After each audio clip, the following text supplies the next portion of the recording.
O zagueiro Almandós chegou confiante.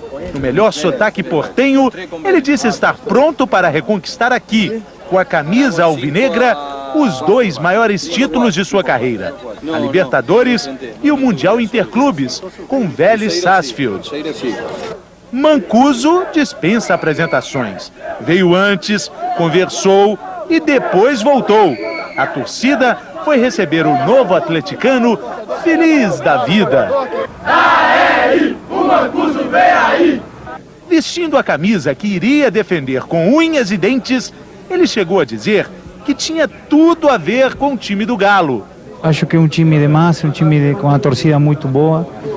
E para mim, não tem dúvida de que eu tenho a cara do Atlético, não? Na verdade, não tinha nada a ver. Só que a massa atleticana ainda não sabia. Pouco depois de uma derrota sofrida, inesquecível para o Corinthians no Mineirão, veio a triste notícia. Almandós, aquele destemido zagueiro, não passou nos exames médicos. Mancuso, o meio-campo simpático e valente, não acertou o valor do seu empréstimo.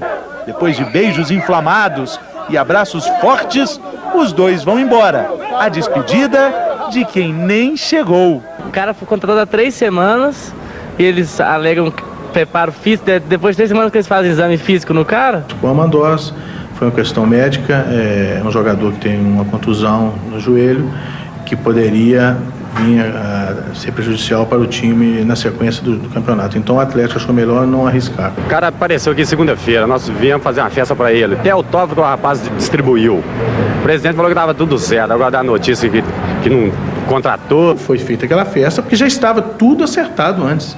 Eu não podia acreditar, nós não podíamos acreditar que você acerta um valor e o jogador chega aqui e muda na hora. A diretoria do Atlético devia ser mais transparente nas transações, que sempre faz confusão. Fica parecendo que foi um amadorismo do Atlético de que o jogador veio aqui, treinou e depois foi embora, não. Vamos acelerar o mais rápido possível e tentar repor pelo menos 1 ou 2 jogadores dessa posição. Salut à tous, Nicolas Anelka spécialement pour vous. Petite vidéo, spéciale vidéo pour les fans du Brésil, les fans de l'Atlético Mineiro, spécialement pour vous. Alors vous avez été nombreux à me demander pourquoi je n'ai pas voulu signer à l'Atlético Mineiro, pourquoi je n'ai pas voulu venir jouer au Brésil, pourquoi je n'ai pas accepté de jouer avec Ronaldinho. Aujourd'hui, voilà la réponse. J'ai beaucoup de respect pour vous. Je sais qu'il y a eu beaucoup d'interrogations, beaucoup d'histoires et beaucoup de blagues par rapport à ce transfert non effectué. Encore aujourd'hui, je reçois beaucoup de blagues sur mon Instagram. Et par respect pour tous les supporters de l'Atlético Mineiro, je tenais à faire cette vidéo. Comme ça, aujourd'hui, à partir d'aujourd'hui, ils sauront la vérité sur cette histoire. A tout de suite. Alors, l'histoire est très simple et très rapide. Avant tout ça, je tenais à dire que je respecte beaucoup le football brésilien, tous les joueurs extraordinaires que vous avez créés, qui sont passés par la Seleção et par les clubs européens, comme Zico, Pelé, Bebeto Romario, Ronaldo El Fenomeno, Ronaldinho et aujourd'hui Neymar. Sans compter que le joueur que je préfère, le joueur numéro 1, c'est Ronaldo El Fenomeno. C'est mon modèle, mon joueur préféré. Donc voilà, c'était une petite parenthèse. Revenons plutôt à notre transfert raté. En fait, c'est très simple. Le transfert, il a échoué tout simplement parce que votre président, c'est un amateur. Il a fait un certain nombre de fautes que normalement, quand on est pro et quand on est un grand président, on ne fait pas. Premièrement, on n'annonce jamais la venue d'un joueur qui n'a pas encore signé. Déjà, un joueur qui ne s'est pas mis d'accord avec le club sur les conditions du contrat. Le contrat était pratiquement fait à 95%. Mon frère qui habite à Miami avait voyagé jusqu'au Brésil, avait commencé les négociations et il manquait que 5%. Tout était fait. il ne manquait que 5% et mes conditions pour que je vienne et que je signe au club. Lesquelles? C'est que moi, je vienne avec mon agent qui travaille en collaboration avec mon frère qui était déjà au Brésil, que je vienne avec mon avion, avec mon agent, donc 2 billets pour que je vienne jusqu'au Brésil, que je regarde les infrastructures du club, que je regarde la ville, car je venais avec ma famille et je trouve que c'était très important. Donc déjà, très grosse erreur de votre président, car il convoque la presse, il fait une conférence de presse et il dit à tout le monde que je suis OK avec les conditions, que j'arrive, que je suis dans l'avion. Surprise, très grosse erreur d'amateur.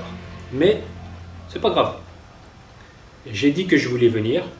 Je voulais absolument venir jouer pour l'Atlético Mineiro. Donc, malgré l'erreur de votre président, j'ai dit c'est pas grave. Qu'il m'envoie 2 billets d'avion pour mon agent et moi. Mon agent qui va s'occuper de vérifier toutes les lignes, ligne par ligne, le contrat proposé par l'Atlético Mineiro. Qu'il m'envoie un billet aussi pour moi, pour que je puisse regarder les infrastructures du club et la ville pour ma famille. Et ensuite, je viendrai faire la visite médicale. Et si tout se passe bien après la visite médicale, je signe le contrat. C'est comme ça qu'on fait quand on est un grand club, quand on est un club professionnel. J'ai attendu quelques heures et après peut-être 10-15 heures, un seul billet est venu. Un seul billet à mon nom est venu.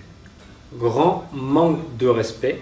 Donc après le premier épisode où il a convoqué la presse, deuxième épisode où il m'envoie un seul billet pour moi seul. Pour moi, ça a scellé le sort du transfert. C'est un grand manque de respect. Le fait de ne pas vouloir que mon agent vienne vérifier tout ce qui est dit dans le contrat. Et donc du coup, j'ai préféré ne pas signer à l'Atlético Mineiro puisque ça se passait déjà assez mal. Et je suis resté chez moi à Londres et j'ai laissé les histoires, ce transfert échouer, tout simplement. Après, je sais que le président a donné sa version, le président a raconté beaucoup de choses sur moi, beaucoup de choses négatives. J'ai pas voulu répondre à l'époque parce que c'était pas important. Je réponds aujourd'hui parce que j'ai reçu beaucoup de messages des fans de l'Atlético Mineiro qui me posaient la question pourquoi vraiment j'ai pas signé au club, pourquoi j'ai pas voulu signer au Brésil dans le club de l'Atlético Mineiro. Donc voilà, aujourd'hui voilà la réponse. Comme je disais juste avant, le président a donné sa version, voilà ma version. Et pour moi, et je sais que c'est la vérité, elle est très claire, très simple, elle est triste, bête, mais c'est juste la vérité. Voilà, respect, tout mon respect pour tous les fans de l'Atlético Mineiro. Vraiment désolé. Bonne chance à vous. Je sais que l'Atlético c'est un grand club et que beaucoup de grands joueurs sont passés et beaucoup de grands joueurs continueront à passer et le club sera toujours grand. Big respect pour vous les Brésiliens, le Brésil, la Seleção et tout le monde et à bientôt. Ciao.